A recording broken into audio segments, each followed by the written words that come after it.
जय हिंद दोस्तों, स्वागत है आप सभी का study with M SPP channel पर। दोस्तों, ये करंट अफेयर्स का डोज वीडियो है विद स्टैटिक जीके।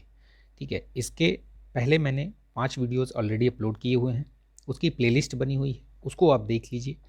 एक क्रम वाइज देखेंगे तो आपका जो करंट अफेयर्स है और स्टैटिक जीके है वो अच्छे तरीके से तैयार होता जाएगा। ठीक है, ये सभी परीक्षाओं के लिए महत्वपूर्ण है, तो ये मत सोचिए कि किसी एक पर्टिकुलर परीक्षा के लिए मैंने इसको बनाया है या किसी एक परीक्षा में ही आएगा, ये ऐसा कुछ नहीं है। कहीं भी पूछा जाएगा जो करंट अफेयर्स या स्टैटिक जीके कहीं भी आता है, उन सभी परीक्षाओं के लिए ये महत्वपूर्ण है। तो आप इसको अच्छे से देखिए, इसको लाइक कीजिए, शेयर कर दीजिएगा इसको। ठीक है, इस सेशन को शेयर कर दीजिए ताकि ज़्यादा से ज़्यादा लोगों तक ये पहुँच सके। ठीक है, और इसका लाभ उठा सकें। इसकी पीडीएफ आप डाउनलोड कर सकते हैं। मैं टेलीग्राम चैनल की लिंक दिया है डिस्क्रिप्शन बॉक्स में मैंने, आप उसको ज्वाइन करके वहाँ से डाउनलोड कर सकते हैं। इसमें बहुत ही महत्वपूर्ण जो खबर होती है परीक्षा के दृष्टिकोण से, वो सभी को इंक्लूड करता हूँ इसमें मैं, क्योंकि न्यूज़ तो बहुत सारी हैं, लेकिन आपको एक अनुभव से बताता हूँ मैं कि ये वाली न्यूज़ जो है आपको परीक्षा में देखने को अवश्य मिलेगी।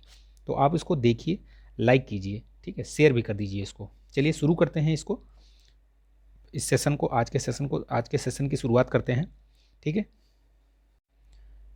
तो आज के सेशन की जो शुरुआत करते हैं, इसमें देखिए आज 6 तारीख है। ठीक है, करंट अफेयर्स का डोज प्लस स्टैटिक जीके। आप कल के जो प्रश्न थे उनके साथ में आज के सेशन की शुरुआत करता हूं, क्योंकि जो प्रश्न पूछे हैं उनके जवाब भी आपको पता होने चाहिए सही। ठीक है, देखिए मैंने पूछा था पहला प्रश्न, बर्डमैन ऑफ इंडिया किसको कहा जाता है। ठीक है, तो Birdman of India Salim Ali को कहा जाता है। सलीम अली एक पक्षी विज्ञानी थे। ठीक है, पक्षी विज्ञानी थे ये। इनके नाम पे इन्होंने बेसिकली जो पक्षियों के ऊपर इन्होंने बहुत सारी थीसिस लिखी, सर्वेक्षण, एक तरीके से जो पक्षियों का सर्वेक्षण कैसे किया जाता है, कुछ नए प्रजातियों की खोज भी इन्होंने की थी।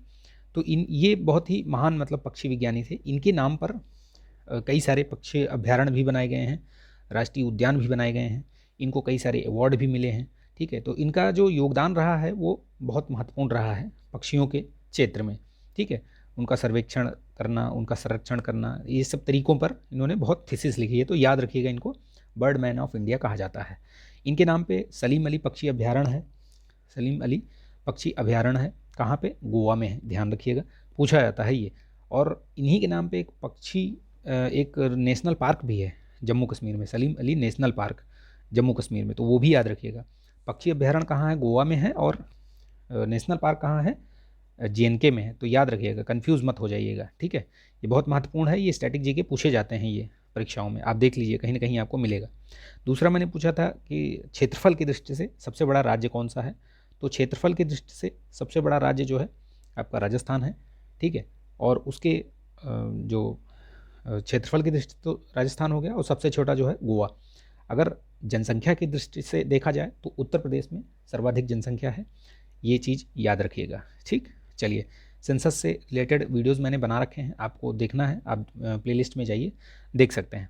ठीक है, बहुत सारे मैंने मेन जो कई पूछे जाते हैं वो सब मैंने उसमें कवर किया है। तीसरा प्रश्न मैंने पूछा था general CDS, chief of the defence staff, CDS के बारे में मैंने पूछा था कि अभी प्रेजेंट में कौन है। तो अभी जो हैं वो हैं जनरल अनिल चौहान। ठीक है, कौन है? जनरल अनिल चौहान। ठीक है, इनका नाम याद रखिएगा। ये बनाए गए हैं। पहले कौन से थे? सबसे पहले जो CDS बने थे वो कौन थे? तो जनरल बिपिन रावत थे, जिनकी हेलीकॉप्टर दुर्घटना में उनकी मृत्यु हो गई थी। तो वो याद रखिएगा, उनका भी नाम हो सकता है पूछ लिया जाए कि पहले कौन थे। ये तो सेकंड नंबर के थे, तो ये चीज़ याद रखिएगा। चलिए, अब आज के जो करंट न्यूज़ हैं उनके ऊपर हम देखते हैं कि क्या है खास खबरें जो आपके परीक्षा में आ सकती हैं। देखिए, अभी हाल ही में UNSC में 5 नए सदस्य जोड़े गए हैं। 5 नए सदस्य, अस्थायी सदस्य। UNSC क्या है?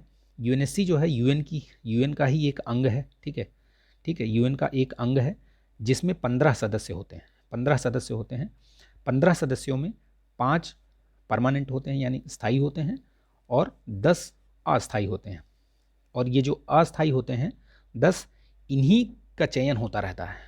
ये जो होते हैं ये 2 साल के लिए बनाए जाते हैं। ठीक है, इन्हीं जो 10 अस्थायी सदस्य हैं, जैसे अभी अगर किसी को इस साल 2023 में अगर किसी को बनाया गया तो वो 2 साल यानी 23 और 24 2 साल रहेगा। तो इसी तरीके से इसमें ये बताया गया है न्यूज़ में कि इक्वाडोर, जापान, माल्टा, मोजाम्बिक, स्विट्ज़रलैंड, ये 5 देश हैं जिनको अभी रिप्लेस किया है। यानी ये 5 देश जो मैंने लिखे हैं यहाँ पे, Bharat, Kenya, Ireland, Mexico, Norway, इनको रिप्लेस किया है। इनका कार्यकाल समाप्त हुआ है और ये इनका कार्यकाल यहाँ से इनकी शुरुआत हुई है। तो ये नाम याद रखिएगा। सीधे सीधे प्रश्न पूछे जाते हैं कि निम्नलिखित में से कौन सा है जो नहीं है, जिसको नहीं चुना गया है, और या कौन सा है जिसको चुना गया है। तो याद रखिएगा 4 ऑप्शन दे देंगे, उसमें से आपको ढूंढना पड़ेगा कि कौन सा है। तो इनके नाम याद रखिएगा, इक्वाडोर, जापान, माल्टा, मोजाम्बिक, स्विट्ज़रलैंड। आपको यकीन अगर नहीं हो रहा है कि इस तरीके से प्रश्न पूछा गया है तो आप PYQ उठा के देख लीजिए। UPPCS में 2019 में या 20 में एक प्रश्न इससे पूछा गया था। तो याद रखिएगा, आप देख लीजिएगा आप, ठीक है। UNSC के बारे में कुछ स्टैटिक जीके जान लीजिए। UNSC के मैंने जैसे बताया कि ये UN का ही एक अंग है, ठीक है। इसकी स्थापना कब हुई थी? तो इसकी स्थापना 24 अक्टूबर 1945 UN के साथ में ही हुई थी। इसमें 15 सदस्य होते हैं, जिसमें 5 परमानेंट मेंबर होते हैं और 10 जो है वो टेम्परेरी होते हैं। उनका हर साल जो है वो रिन्यू होता रहता है, जैसे बोलते हैं ना कि हर साल रिप्लेस होते रहते हैं कुछ। जैसे 5 अभी इस साल हुए तो फिर अगले साल 5 होंगे, तो ऐसे ऐसे करते करते मतलब वो चेंज होता रहता है। 2 साल, हर 2 साल में एक देश का जो टेनओवर होता है वो 2 साल का होता है। तो इसमें याद रखिएगा कि P5 उनको बोलते हैं जो परमानेंट वाले हैं। वो कौन कौन से हैं, उनका नाम याद रखिएगा। कौन कौन से हैं वो, कौन कौन से हैं, देखिए उनका नाम मैंने लिखा हुआ है। USA है, चाइना है, UK है, रूस है और फ्रांस। ये 5 हैं। इनके अलावा जो है बाकी 10 जो है वो अस्थायी मेंबर्स होते हैं, ठीक। ये चीज़ याद रखिएगा। चलिए, ये इसका हेडक्वार्टर जो है वो आपका न्यूयॉर्क में है। ये ध्यान रखिएगा क्योंकि ये चीज़ें पूछी जाती हैं, कई बार पूछ लिया जाता है, तो ठीक। चलिए, नेक्स्ट जो प्रश्न है वो देख लेते हैं हम। अगला जो प्रश्न है, किस राज्य में राजस्व पुलिस प्रणाली को अभी समाप्त कर दिया गया है? तो राजस्व पुलिस प्रणाली को, ये single line, 1 liner type question है, इसको याद रखिएगा। उत्तराखंड ने अभी इसको समाप्त कर दिया है। UKPSC वाले जरूर ध्यान दीजिएगा, पूछा जा सकता है, ठीक है। उत्तराखंड के बारे में थोड़ी सी स्टैटिक जीके जान लीजिए थोड़ा, ठीक है। इसकी स्थापना कब हुई थी? तो 2000 में, सन 2000 में 3 राज्य बने थे। कौन कौन से? तो एक तो झारखंड बना था, एक छत्तीसगढ़ बना था और एक ये उत्तराखंड बना था, ठीक है। डेट्स याद रखिएगा, मैचिंग में आता है। तो ये जो बना था ये 9 नवंबर को बना था, ठीक है। ये कब बना था? 9 नवंबर को। और 1 नवंबर को कौन सा बना था? तो 1 नवंबर को, ये देखिए यहाँ पे मैंने डेट्स लिख रखी हैं। 15 नवंबर, 1 नवंबर को छत्तीसगढ़, 9 नवंबर को ये उत्तराखंड और 15 नवंबर को झारखंड। ये 3 स्टेट बने थे, तो इनका नाम याद रखिएगा। उत्तर प्रदेश के 13 जो पहाड़ी ज़िले थे उनको अलग करके उत्तरांचल बनाया गया था।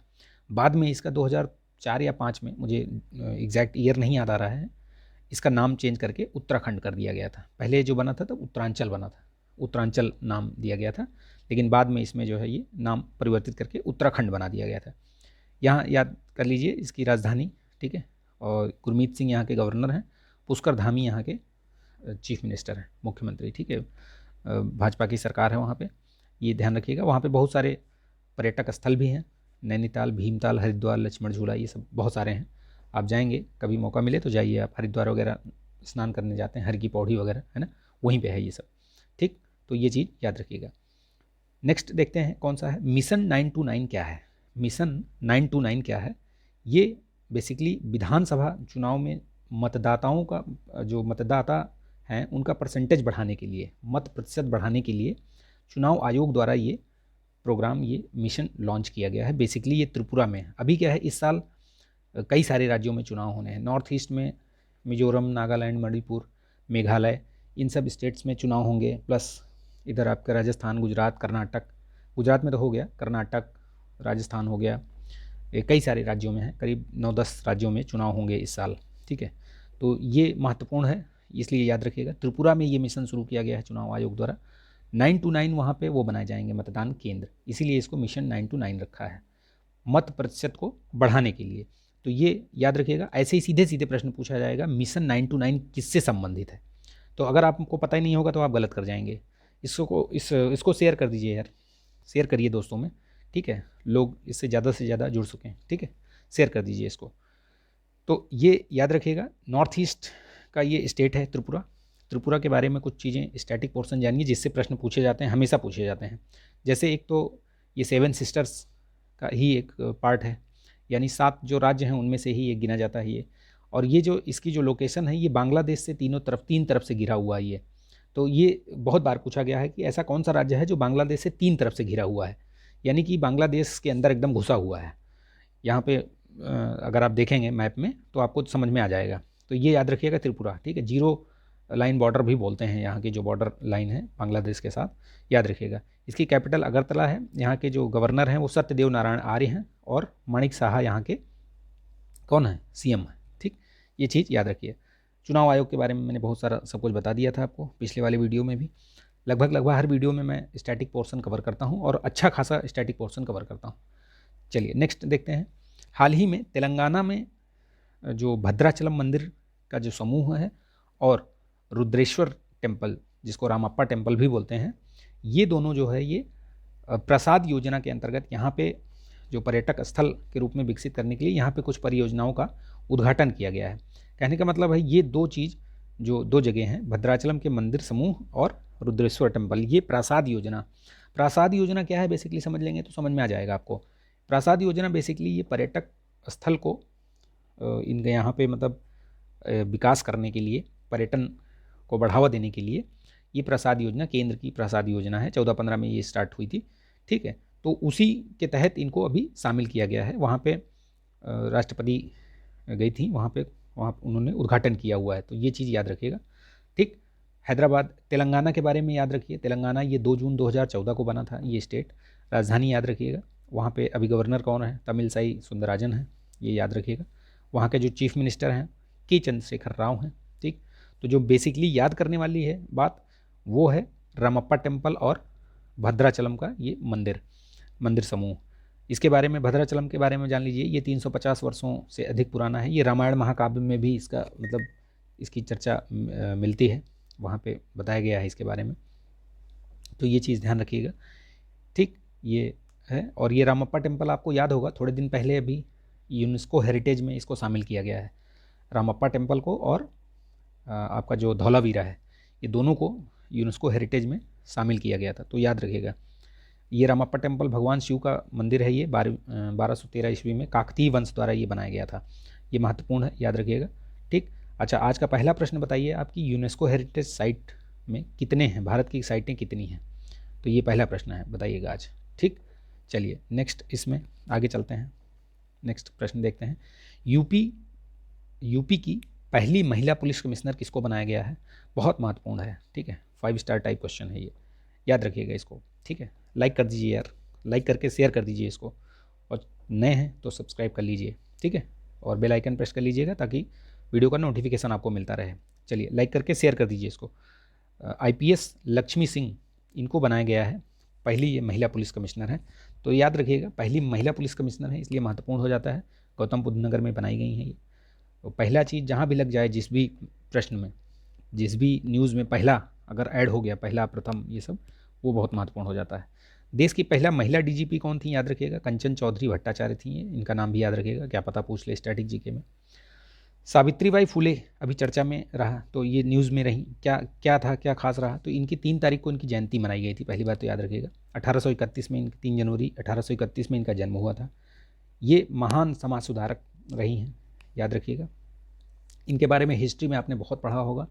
इनके जो पति ज्योतिराव फुले, जिनको ज्योतिबा के नाम से भी जानते हैं, उनका भी योगदान आपने पढ़ा होगा।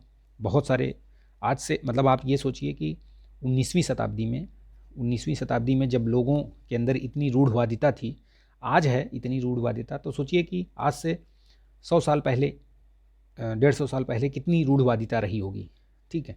तो वो समझने वाली बात है कि उस समय भी इन्होंने ऐसे क्षेत्र में कार्य किया जो कि सराहनीय, मतलब सराहनीय क्या, जो जिसको कह सकते हैं, इनकी सोच देखिए आप, सोच देखिए कि किस तरीके से इन्होंने चीज़ों को एग्जीक्यूट किया, चीज़ों को काम किया उस पर, ठीक है। देखिए क्या अभी इन्होंने एक तो महिला शिक्षा पर बहुत महत्वपूर्ण काम किया, महिला अधिकारों के लिए इन्होंने लड़ाई की, ठीक है। जो चीज़ें आज हम देख रहे हैं समाज में, इसकी शुरुआत जो है ये उसी समय से हुई। तो इनको आधुनिक भारत की पहली महिला शिक्षिका भी कहा जाता है, ठीक है, याद रखिएगा। इनका जो जन्म है वो 1831 में हुआ था और बहुत कम उम्र में, मात्र 9 वर्ष में इनकी शादी हो गई थी। किससे? ज्योतिराव फुले से। लेकिन ज्योतिराव फुले भी एक अच्छे वो थे, कहने का मतलब वो भी जागरूक व्यक्तित्व वाले थे, तो उन्होंने इनको पढ़ाया लिखाया और ऐसा पढ़ाया लिखाया कि ये आगे चल के इन्होंने शिक्षण वगैरह प्राप्त करके खुद भी एक शिक्षिका बन गई, ठीक है। और महिला अधिकारों को इनको प्रकाश स्तंभ के रूप में याद किया जाता है। याद रखिएगा, इनके बारे में ये सारी चीज़ें मैंने बता दी। इतिहास में भी आप बहुत सारी चीज़ें पढ़ते होंगे, तो बेसिकली ये चीज़ स्टैटिक पोर्शन का भाग है, याद रखिएगा। 1800 ये पहला जो महिला बालिका विद्यालय है पुणे में 1848 में, ये खोला गया था इनके द्वारा। सत्यशोधक समाज से भी जुड़ी रही, ये बहुत बार पूछा गया है 1873 में, तो ये याद रखिएगा। ज्योतिराव फुले, और ये इन्होंने ही शुरुआत की थी इसकी। महिला सेवा मंडल 1852 में इसकी भी शुरुआत हुई थी, तो ये याद रखिएगा। ये सारे फैक्ट्स याद रखेंगे तो आपको स्टैटिक पोर्शन में काम आएगा ये सब, ठीक।